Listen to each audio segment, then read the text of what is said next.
Amen to that. Oh, we have some more people now. Well, so how are we? Are we good? Where's your voices? How are we? That's the way. Somebody's written me something here. Well, first of all, happy Valentine's Day. It is Valentine's today and love is in the air. I pray that every day is full of love for everyone, but let us not imitate the world when it comes to love. As Christians, we need to always remind ourselves that there is only one true love, and that is the love of Christ to every single human being. Yes, it is beautiful to love one another, but that love has to be through the Lord Jesus and no other one else. But since it's Valentine, so I hope, my beautiful daughters, you received your rose in a cylinder or a big teddy bear with a big heart, red heart or whatever heart it is, from your husband or your fiance. Not a boyfriend or a girlfriend, I'll kill you, huh? Be careful. No boyfriends, no girlfriends. That is not actually seen in the Christian index. It doesn't apply. So if you are not engaged yet, and if you are not married, then wait until you are engaged properly and officially, then you go out with that young man. And if you are being approached by any young man that says to you, you are the most beautiful girl, I love you, I can't live without you, please send him to me. I will scan him my way, and then I'll make sure that he's not lying to you, my beloved daughter. Don't fall in for the trap and just say, I am too busy for you, I don't have the time for you. Come back next time and maybe you won't even find me. But beside that, happy Valentine's Day to those who are married. Too late, you're stuck. Those who are engaged, you still have the chance to change your mind. But no, just kidding, just kidding. I wish you all the very best. I pray that every married couple are living in the love of Christ. I pray that your life is full of meaning, full of purpose, full of wonderful things, blessings from above. I pray that every couple is blessed by the Lord Jesus. May the love of Christ be bestowed in the couple's heart and bring those two beautiful hearts into unity with the only and ultimate heart, the sacred heart of Jesus Christ of Nazareth. Amen. And those who are engaged, I call it the Rosella stage. Chew, chew, chew, chew, chew. I pray the Rosellas will keep on going chew, chew, chew for the rest of your life, and it doesn't stop after honeymoon. Did you get that one? No? Okay. So happy Valentine's Day.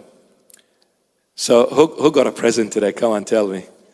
Show of hands, who got a present today? Come on, come on, come on. Don't be embarrassed, don't be shy. Show of hands, who got a present today from maybe a secret admirer or your sweetheart? Who got a present?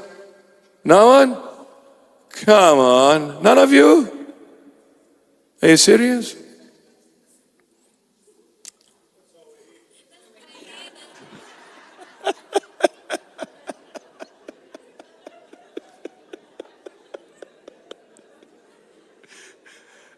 To those who are watching us from home, this beautiful son of ours, he said, that's why we're here. We never got a present. That's why we came to church brokenhearted. Thank you very much. I think I like your response, man. Please, I'll make you my secretary, no problems.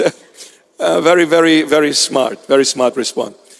Don't worry, I'll give you flowers. Don't worry, don't worry.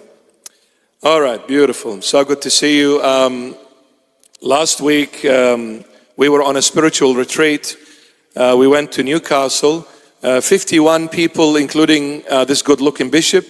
We were 51 people. It was, I believe, the people who joined us for this spiritual retreat were very happy. I pray they were.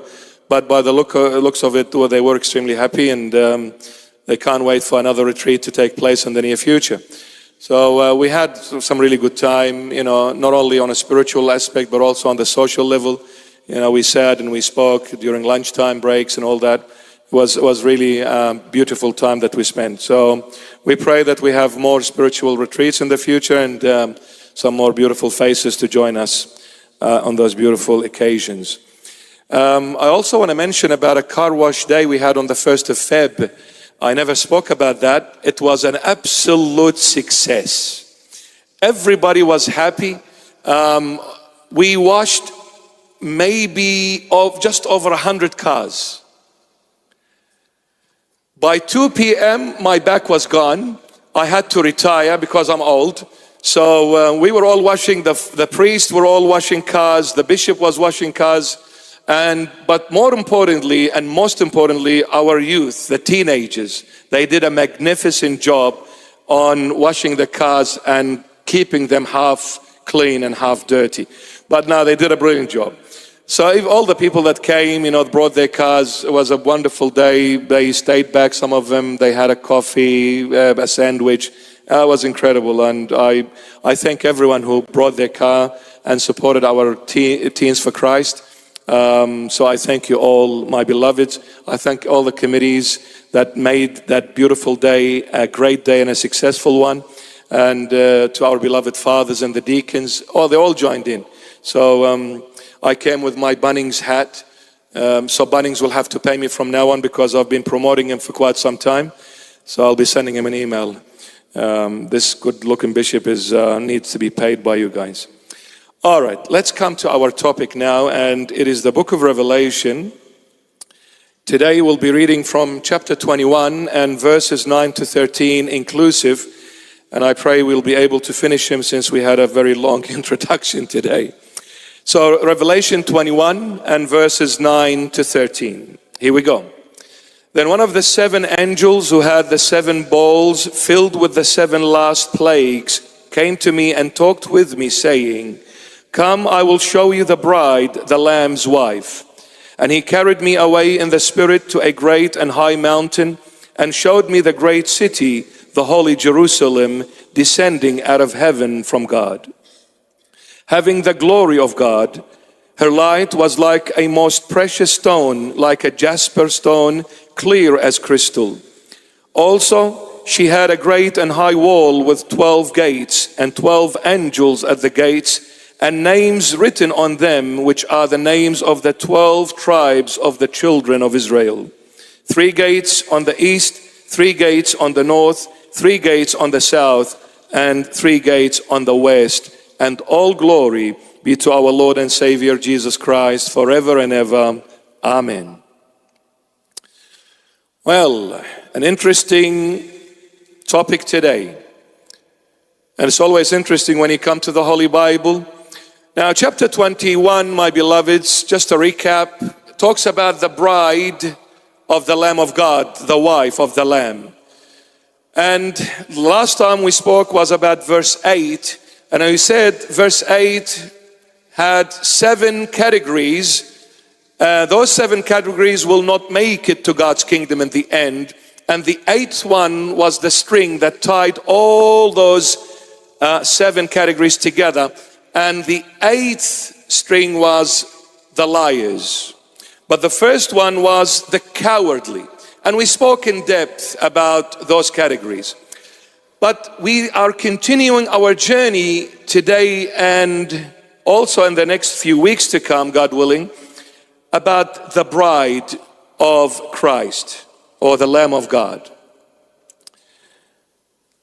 We see in verse 9, John the Beloved says, "Then one of the 7 angels who had 7 bowls filled with the 7 last plagues came to me and talked with me, saying, 'Come, I will show you the bride, the Lamb's wife.'" This very angel was the same angel who showed John the Beloved the great city, Babylon. It was the same angel that showed John the Beloved the great city, Babylon. He is coming now to show John the Beloved the great city, the heavenly Jerusalem. Now, he's coming today to show John the Beloved and all of us what does the bride of the Lamb of God look like? He's describing the bride to all of us.